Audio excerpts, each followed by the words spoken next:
Okay, Assalamualaikum warahmatullahi. Today we will be discussing about arithmetic sequence. Okay, so we will be discussing mainly about sequence, and sequence are just simply set of terms with a definite pattern. So in this case, for the definite pattern for arithmetic sequence is just simply addition or subtraction, but not the same the two at the same time, or subtraction. Okay, so again, since I told you that it's a definite pattern, dapat pare-pareha siya all throughout the given term. Okay, so meaning for us to get an arithmetic sequence, the pattern must be consistent. So it's all about consistency, and it's all about having this 2 as your pattern. So for example, number 1, say we have 1, 2, 4, 5, 6, 7, and so on. Okay, so this would be your sequence of numbers. So what we need to do is to have to check whether it's consistent or not. So you will see here that it's plus 1, because 1 plus 2, for us to get the second term, it's plus 1. And for us to get the next term, it's plus 2, plus 1, plus 1, and plus 1. Okay, so you will notice that yes, it's somewhat consistent on this part, except for this, the negative 2. Okay, so again, since you will have a lapse of within the pattern, which is of course that is plus 2, then definitely automatically, okay, hindi na siya arithmetic. Ganun lang, basta may just one term that will change. Okay, one pattern that will change is not arithmetic already. Okay, so I hope you got that. Basta may isang maiba is hindi na siya agad arithmetic. The next one is, say we have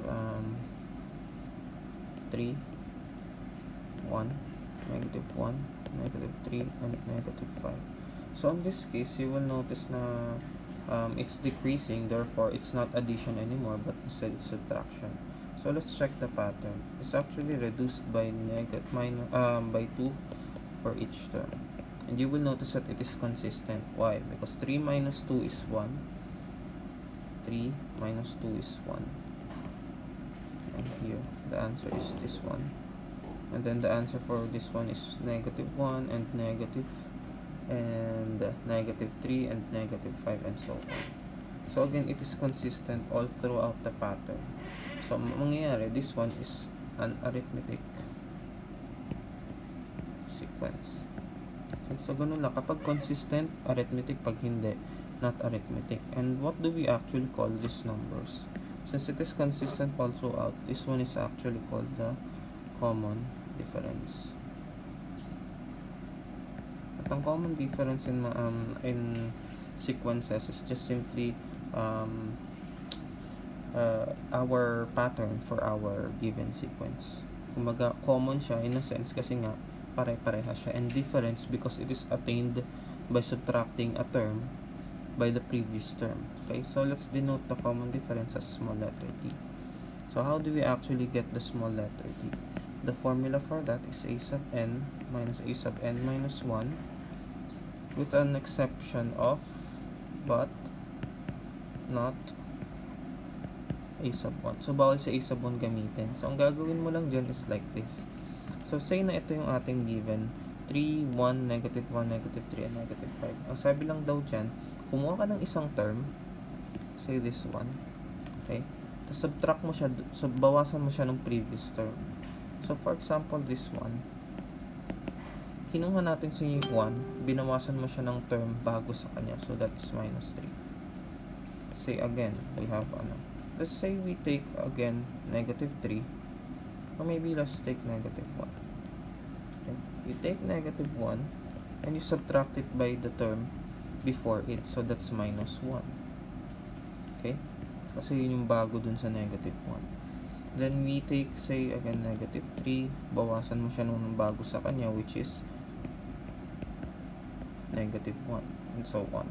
Okay, so what would happen here is dapat maalam nyo na yung integers. Okay, integers, then you will be having a hard time in our topic. So I hope you have a good background on integers. So in this case, sabi natin 1 minus 3, since mas malaki yung dulo, so that is just subtraction. 3 minus 1 is 2, And then, of course, that's always negative. Same sign, negative 2 still. Ito, the ruling of subtraction, change the sign, proceed to addition, still negative 2. So since all the differences are the same, are common, therefore it is arithmetic. Okay, so that is that is the proper way of attaining your letter D. Meron tayong formula na ginagamit, which is this one. Okay, D is equals to a sub n minus a sub n minus 1. Okay, so I hope you got that. We are just simply defining whether a given is arithmetic or not. Okay, thank you for listening.